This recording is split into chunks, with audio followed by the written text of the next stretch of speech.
Emily placed instant noodles in front of me. There's only enough for the family. I couldn't understand what Emily was saying. And then, should we head home? Ken, with just those words, started towards the entrance. Yes. I stood up from my seat and followed Ken. I'm so sorry for everything that's happened. Like a dam breaking, I told Ken everything up until now. How suddenly Emily's attitude towards me changed. My name is Hannah Yarnold. I'm a 56-year-old homemaker. My husband's name is Ken. Ken and I worked at the same company. It was what you'd call an office romance. I was in accounting, and Ken was in sales, different departments, but Ken often dropped by accounting. Ken would distribute souvenirs from his business trips to those in accounting. Ken was thoughtful and kind. Whenever I went to the sales department to check on receipts, Ken was always the first to help. Even if it wasn't his fault, Ken would always apologize. He was sincere in his dealings, and his smile was kind. I was secretly attracted to him but too embarrassed to say anything, so our relationship as colleagues continued for a while. Then, at one point, it was discovered that one of the employees had been falsifying receipts. Ken cooperated with the accounting department to uncover the truth and resolve the issue. After that, Ken invited me out for a meal under the pretext of a consolation party. I thought it would be a group going out, but it was just only us. I was surprised, but more than that, I was happy. Dinner with Ken was so enjoyable that I lost track of time. Ken and I had similar farts, such as it was fun for us to get the money right when doing bookkeeping. After that, we went out for meals and on dates several times. After about half a year of dating, Ken proposed to me. I pretended to think it over, but I was incredibly happy. I planned to keep him in suspense for about a week, but my happiness won out, and I told him, okay, the next day. Ken has always been very kind from when we first met. And even after we got married, he always thinks of me. He makes sure we have quality time as a couple. I think I'm truly lucky to have married Ken. I continued working after we got married, but I quit my job when I became pregnant with our eldest son, Tyler. Tyler's birth was difficult. He was breech. It could be dangerous for either baby or mom, the doctor told Ken. We doted on Tyler when he was born safe. Tyler was a mischievous child, leaving the house covered in scribbles, and he would take apart his toys almost immediately. Despite this, we never got mad at Tyler, letting him grow up freely and without restraint. Due to risks associated with pregnancy and childbirth, Ken and I had decided to only have Tyler.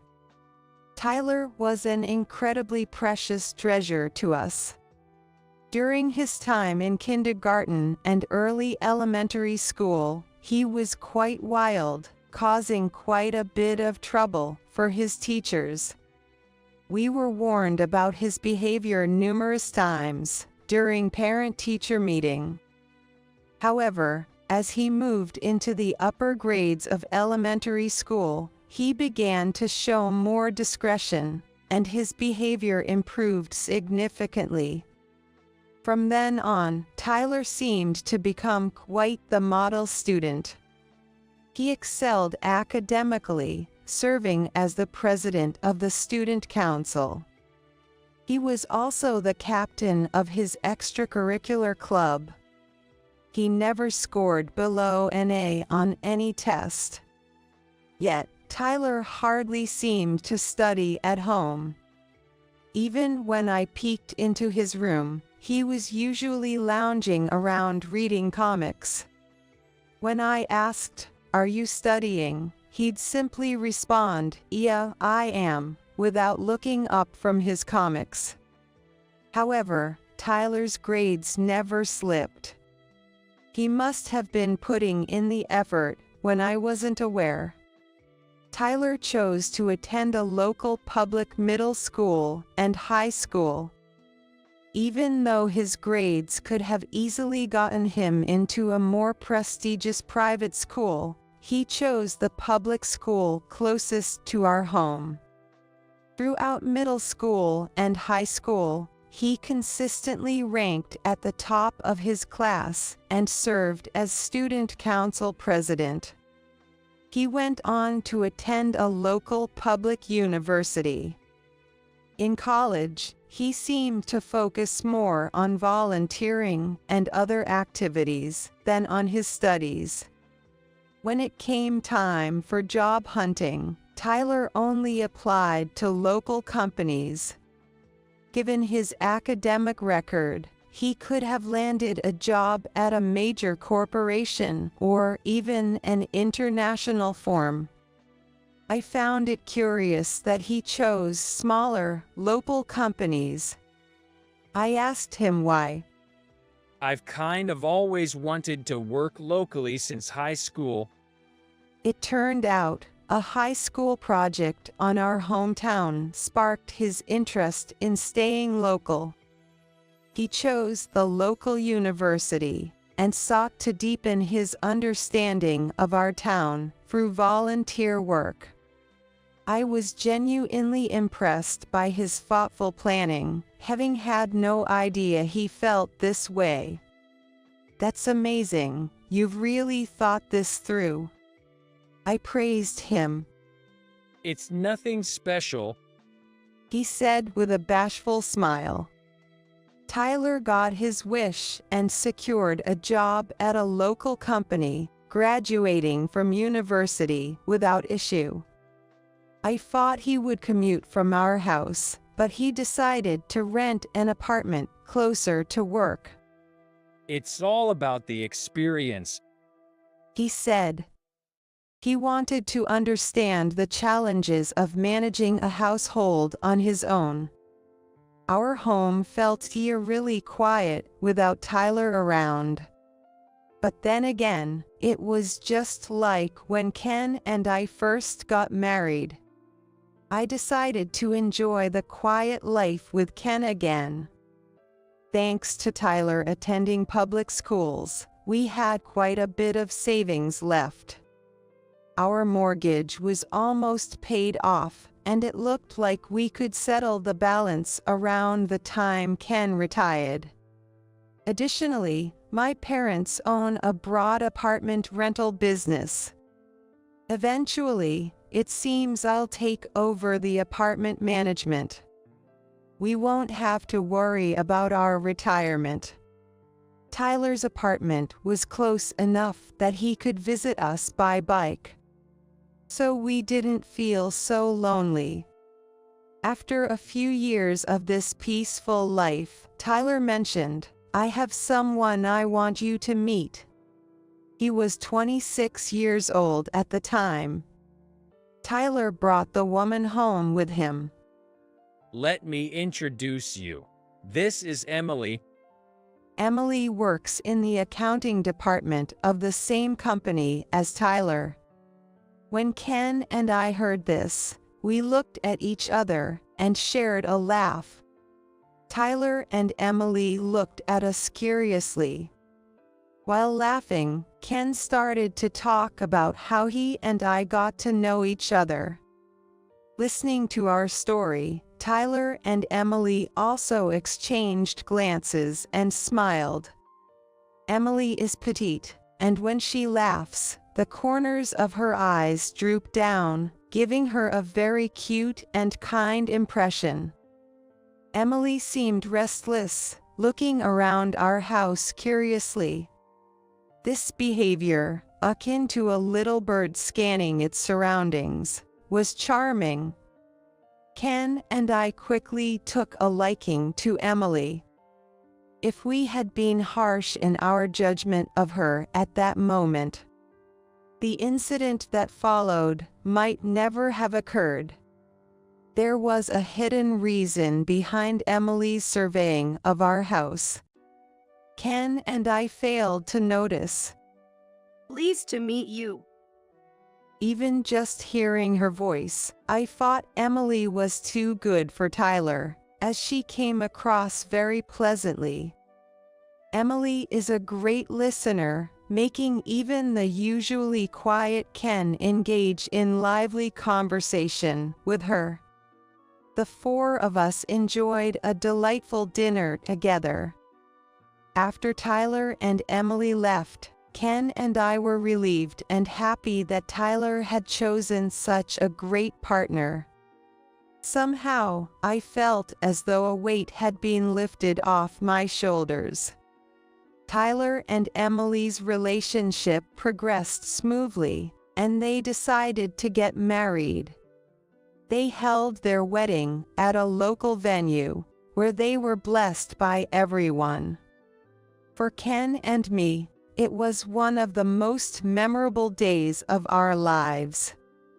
However, we could never have imagined that from this point on, our lives would start to spiral into misfortune. At first, we thought it was just a coincidence, or perhaps Emily wasn't feeling well, but it seemed that wasn't the case. Her attitude towards me became increasingly worse day by day. When I tried to discuss what to make for dinner with Emily, she initially pretended not to hear me. Then, her usual response would be something like, "What is it?" as if it was a bother. I was intimidated by Emily's attitude. I was thinking about what to make for dinner. Emily's responses were always cold. Oh, whatever is fine. Why don't you decide, Hannah? The atmosphere was not at all conducive to discussion. It was clear that Emily's attitude had changed significantly from when we first met. And it was only towards me. More than being angry, I was perplexed. I didn't want to ruin our relationship with Emily, so I ended up being overly accommodating. "Well, how about chicken curry for today?" That sounds fine. Emily would end our conversations with a hint of annoyance. I quickly got started on preparing the curry. Then, without offering to help, Emily would make comments like, "That ingredient, what about the spices?" as if she was picking on everything I did. Ignoring her remarks, I continued to cook the curry in silence. As I cooked, I wondered if I had done something terrible to Emily. But I couldn't think of anything. Had I said something to upset her? Had I done something offensive? I tried desperately to remember, but nothing came to mind. Honestly, I had no clue. Even after that, Emily's attitude didn't change. Every time Emily treated me terribly, I would wonder if I had done something to her. But I couldn't understand why Emily was being so awful towards me. I felt like the reason for Emily's change in attitude wasn't me but something else. This was just a hunch, with no certainty. A year passed, and Emily's attitude towards me remained the same. On the contrary, it had gotten even worse. Hey, Hannah, this dish looks awful. Emily began to openly criticize my cooking. She now openly insulted me. The seasoning looks too strong, and doesn't it look bad? I couldn't help but tark back. Well, that's how we always cook it here. Emily would snort at my words and mock me. Oh really? How lame.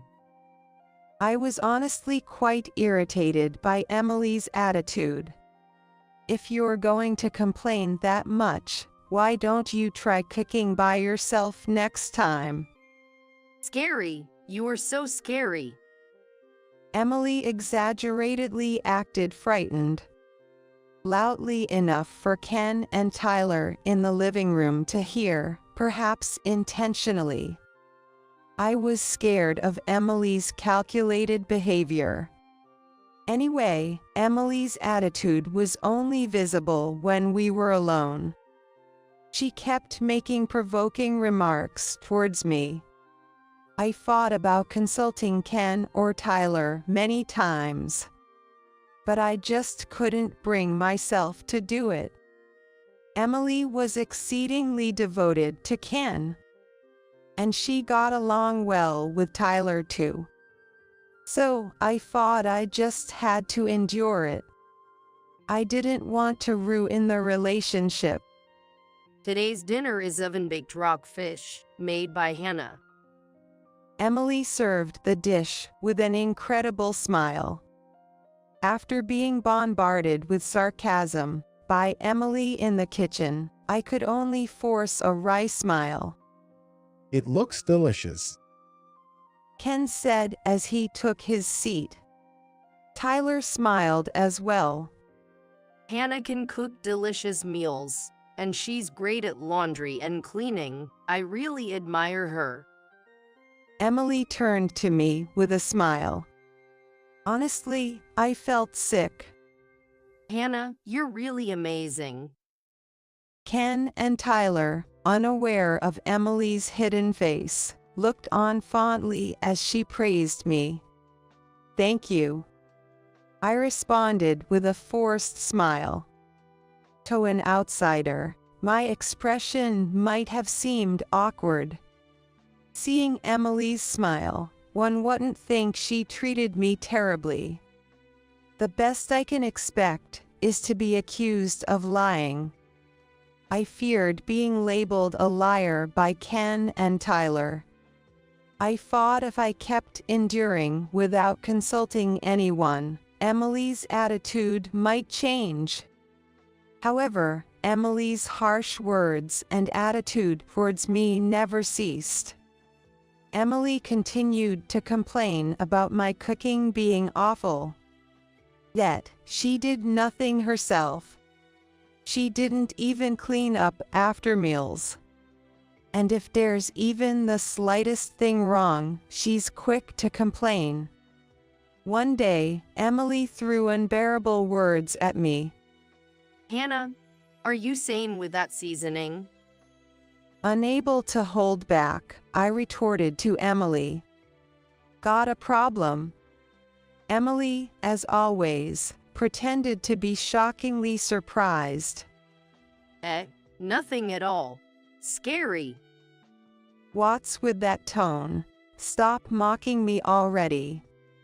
It seemed like my serious gaze made Emily flinch a bit.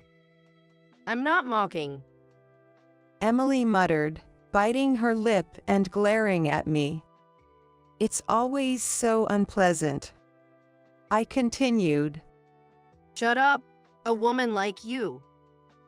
It was as if Emily's facade had slipped. Suddenly, her face twisted into ugliness. Being treated roughly is just right for you? Emily continued to hurl insults at me. Really tacky, not good looking, and a bad personality too. You being a mill is unbelievable. Emily couldn't stop bad-mouthing me. To mock me to this extent must mean she really dislikes me. But still, I can't understand the nerve to say such terrible things, even to someone you dislike. Then, I think, she should just not come over and keep her distance. I became sad. It's sad to think you felt that way. Emily yelled out, as if she was upset. Well, really, I've had enough. Hey, are you okay? From the living room, Tyler called out. Emily's loud voice had reached the living room. Heard a loud voice. As Emily and I were arguing, Tyler came from the living room to the kitchen. Seeing Tyler's face, Emily seemed to regain her composure. Sorry, there was a cockroach? I also matched Emily's tone. That's right, sorry for being noisy. We'll handle the cockroach ourselves. It's fine. Emily said, pushing Tyler's back towards the living room. So.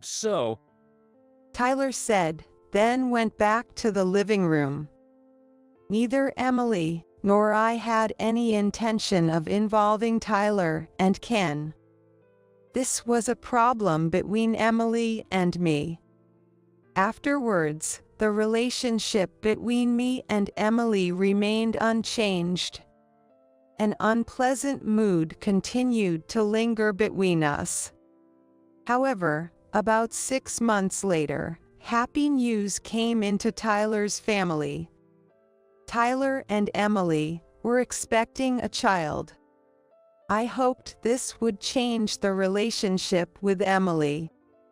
After getting pregnant, Emily was cautious and drastically reduced her visits to our house. I finally got back to a peaceful daily life for the first time in a while. While Emily was away, I kept thinking about why she had changed her attitude. I couldn't think of anything that might have caused it. There was just one thing that bothered me, but could that really have upset her so much? Shaking my head in disbelief, I went out shopping. When Emily entered her second trimester, she and Tyler came over to our house. I had thought that with a baby on the way, Emily's attitude would have settled down. But I was too optimistic. As soon as she saw me, Emily reverted to her terrible behavior. You know, unlike you, everything's going smoothly with my pregnancy. Please rest on the couch because you need to take care of yourself. I told Emily that, but Emily just hurled insults at me. No way. If I let you cook, who knows what we'd end up eating? And then, unbelievably, Emily said, I need to keep an eye on things. What does she mean by keep an eye? Did Emily really see me that way? You can talk back if you want, but I'm fine no matter what you, who could only have one child, say. Oh, is that so? I replied, trying to keep a calm exterior, but I was not at peace inside. I felt guilty for not being able to give Tyler a sibling. Deep down, I felt sorry for Tyler. I compensated by pouring all my love into him and ensuring we spent a lot of quality time together. Ken and I could live a relaxed life together.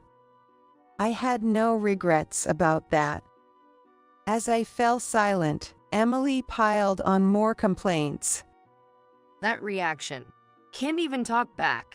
How lame. I didn't understand what Emily wanted or why she was doing this. Deciding I couldn't deal with it anymore, I chose to ignore her. Months later, Tyler and Emily had a healthy baby girl. For Ken and me, she was our first grandchild. We were overjoyed. We eagerly awaited the day we could meet our granddaughter. I hoped that having a child would improve my relationship with Emily. With my experience in child rearing, I could teach her a lot. But my hopes were dashed. This became clear during our granddaughter's introduction party. The truth behind Emily's actions was also revealed. A week after Emily and the baby came home from the hospital, Ken and I rushed to Tyler's apartment with gifts for the newborn. We brought loads of presents for our granddaughter, like swaddles, baby carriers, diapers, and formula. Emily looked a bit worn out, but seemed well. I noticed her eyes turn cold when she saw me, but I was too excited to see my granddaughter to care. The baby was sleeping peacefully in her crib. Seeing Tyler as a father was deeply moving. He looked more mature. I laid out the groceries I had bought on the table. Thinking they wouldn't have had time to cook, I brought plenty of ready-to-eat meals for Tyler and Emily. As I started to prepare the meal in the kitchen, Emily strangely insisted. I'll do it. Please sit down. You don't have to push yourself, I said, but Emily pushed me down into a chair. It's okay, really. Feeling a strange pressure from Emily's behavior, I reluctantly sat down. As Emily served the side dishes on plates in front of Ken and Tyler. Here you go, please enjoy. I was thinking my portion would come later, when Emily only placed one plate on the table. But not in front of me, but at her own seat. I had a bad feeling about this, but kept quiet. Oops, my bad. I forgot your portion. Ken and Tyler laughed. It seemed like I was the only one with a bad premonition. However, Emily's next action made even Ken and Tyler freeze. She placed instant noodles in front of me. We only have enough for the family. I couldn't comprehend what Emily was saying.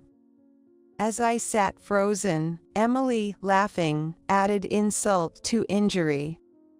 You're not family. You're a stranger. Isn't that obvious? I couldn't grasp what Emily meant by not family. It dawned on me that Emily's feelings towards me hadn't changed at all. That's when Ken stood up.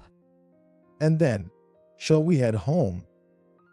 All Ken said was that, before heading towards the entrance. Yes. I stood up and followed Ken. In the apartment lobby, I apologized to Ken. I'm sorry for what happened. Ken looked at me with a gentle smile. It's Emily. You should be sorry. What happened?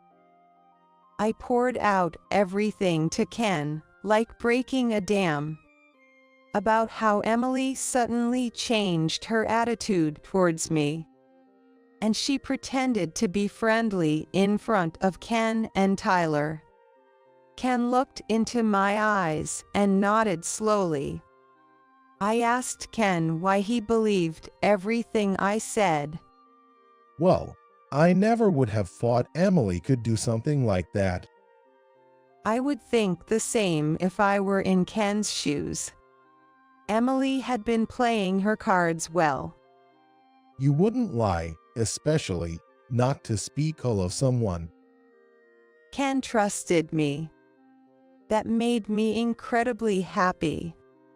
Ken murmured as if to himself. It would be unthinkable for me, your husband, not to believe you. Tears started to well up in my eyes. Ken handed me a handkerchief with a laugh.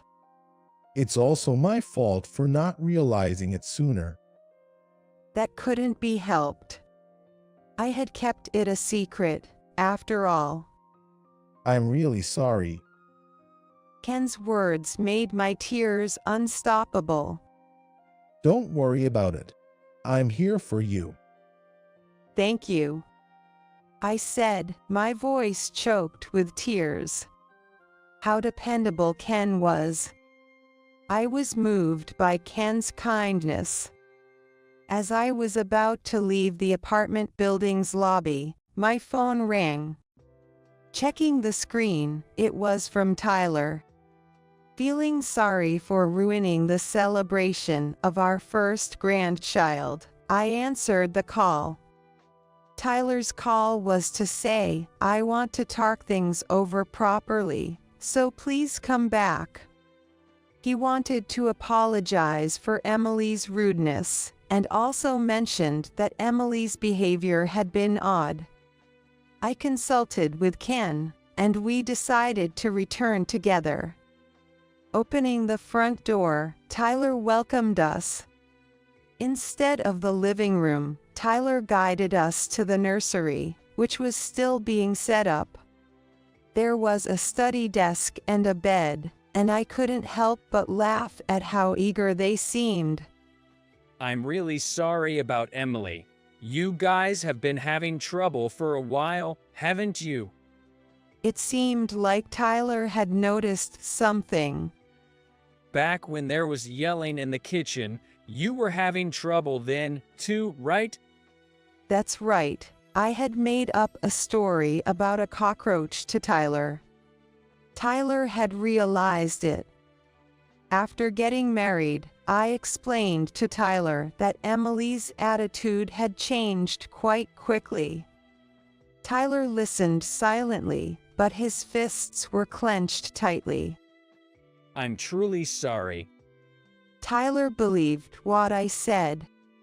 I had thought Tyler might defend Emily and call my story a lie. Tears started to well up in my eyes again. Emily and I have decided to get a divorce. Ken and I were so surprised that we couldn't find the words to speak. Why? Somehow, I managed to utter just that one word. Ken nodded in agreement. I'll explain everything now.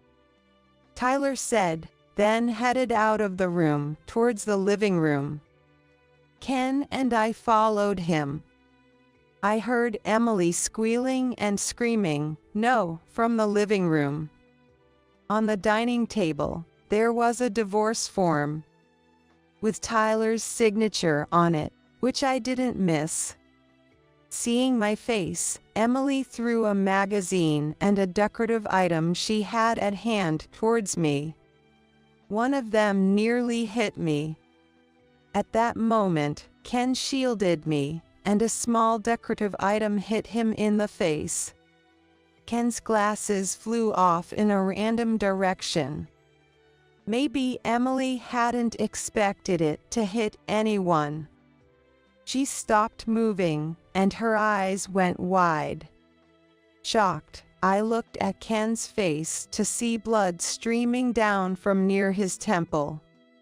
Tyler, with an incredibly stern look, approached Emily and pinned down her hands. Do you even realize what you've done? Tyler's voice was louder than I had ever heard it before. Emily collapsed on the spot as if her legs had given out. I did nothing wrong. It's not my fault. It's her fault. Emily kept repeating the same words, seemingly in shock. Tyler looked at me with a sad expression. Right after we got married, Emily went to visit you, remember? I tried to recall when that was. That moment, I realized what felt off back then. I just realized the discomfort I felt back then. Yes, Emily had visited me alone at that time. At that time, Emily came to me asking for a loan. It was a loan that Tyler didn't know about. So I said, first, you should talk to Tyler about it.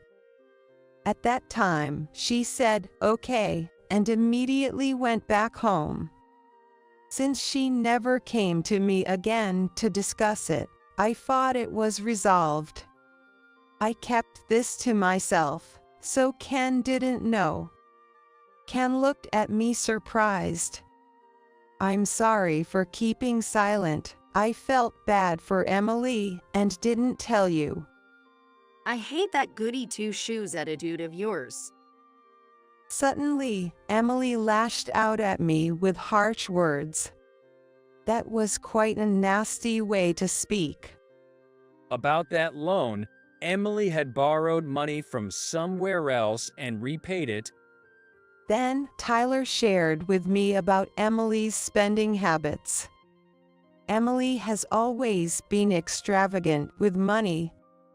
She likes to use expensive ingredients and loves brand name goods. When Tyler met Emily, she already had debts.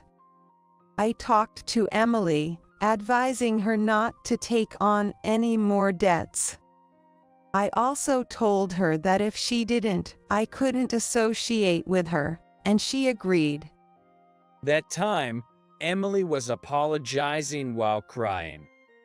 Tyler looked down at Emily sadly. Anyway, I'm definitely not in the wrong. She's the one to blame. Emily insisted she wasn't at fault, but it was unconvincing. Tyler and Ken looked at Emily with dispassionate eyes. Cut it out. Enough, enough, enough. Emily started crying and throwing a tantrum. We couldn't handle her and kept our distance. Just when Emily was about to smash a ceramic ornament on the floor, the baby in the crib started crying. As I rushed to soothe the baby, Emily yelled out, Shut up. Why is this brat crying? We were all shocked at Emily's outburst. Everyone's just getting in my way. Shut up. The baby, startled by Emily's yelling, cried even harder. I tried to calm the crying baby, but there was no sign of stopping. Enough with the noise. Make that brat stop crying. This must be the real Emily, still speaking nastily. Emily's eyes were not sane. She seemed to have lost herself. Thinking of the baby's safety, I decided to take him to the nursery. Where are you taking her? Because I don't know what you might do. Let go of my baby. Emily was yelling. Emily, firstly, put down that ornament you're holding. Emily looked at the ceramic she was holding up. Is it okay to show your baby this side of you? Calmed by Ken's rational words, Emily seemed to come back to her senses. Quietly putting down the ornament, she covered her face with both hands. Emily started sobbing loudly. In the end, Ken and I decided to take care of the baby for the day. Let's leave Tyler and Emily to talk it over in their own time. The next day, Tyler came over to our house. His face looked worn, but there was a certain freshness to his expression. In the living room, Ken and I listened to what Tyler had to say. It was horrifying. The conversation from yesterday was about Emily's excessive spending. Even Tyler's attempts at persuasion couldn't curb her spending habits. In fact, Emily's spending had gotten even worse. Having borrowed money from everywhere, Emily had set her sights on our assets. When I heard this, I understood why Emily had looked around our house when she first came. She was checking to see if there was anything of value in the house, or if we were wealthy. She then tried to extract money from me. But after being refused, she seemed to bear a grudge. After that, she started treating me harshly. I was scared and shivered. It wasn't that I was mean and refused to lend her money. I just wanted them to discuss it as a couple first. But Emily took it the wrong way. Tyler's story didn't end there. Since Emily had been acting strange lately, Tyler had hired a private investigator. The investigation revealed Emily's affair. Moreover, she had conspired with her lover to steal Ken's life insurance money. I was shocked. You mean, they planned to make it look like an accident? Tyler nodded silently. That was her plan. Tyler continued painfully. Emily had been tormenting me to drive me out of the house. The plan was to get rid of Ken at the time I was kicked out. What a dreadful plan. Emily had concocted such a terrible scheme. I trembled and wrapped my arms around myself. After receiving the report, Tyler had decided on divorce. He was looking for the right moment to talk about it when this incident happened. Tyler said he was going to report this to the police. We can't just stay silent about this. Indeed, if we let this slide, Emily might repeat her actions. Thinking she could get away with it would only embolden her. And she might do the same, or even worse, again. Emily needs to be properly judged, Tyler said. Ken agreed. That would be best. I also told Tyler. Tyler reported to the police, and Emily was arrested. Since she was trying to unjustly claim the insurance money, her arrest was inevitable. Emily's diary detailed the plan to get the insurance money.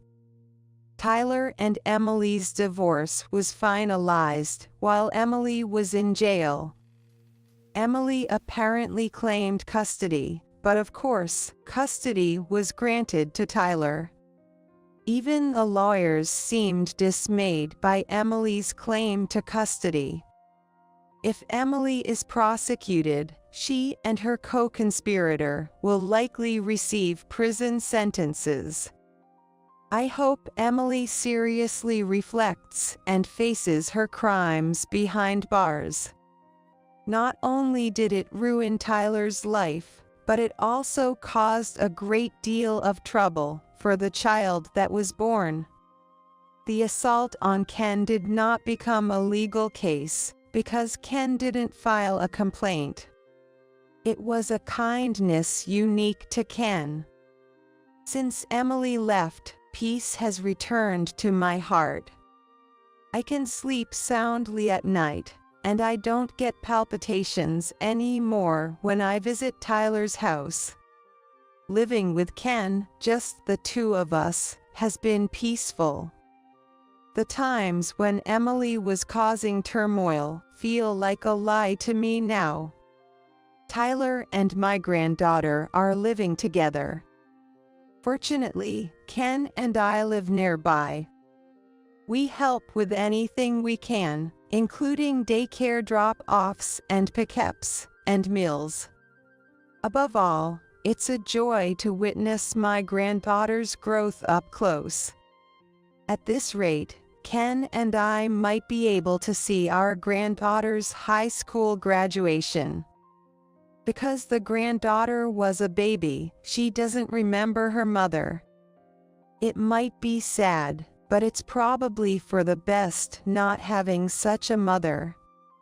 Besides, it seems Tyler is seeing someone.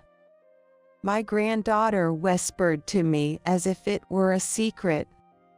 I'm looking forward to Tyler saying, "There's a woman I want you to meet."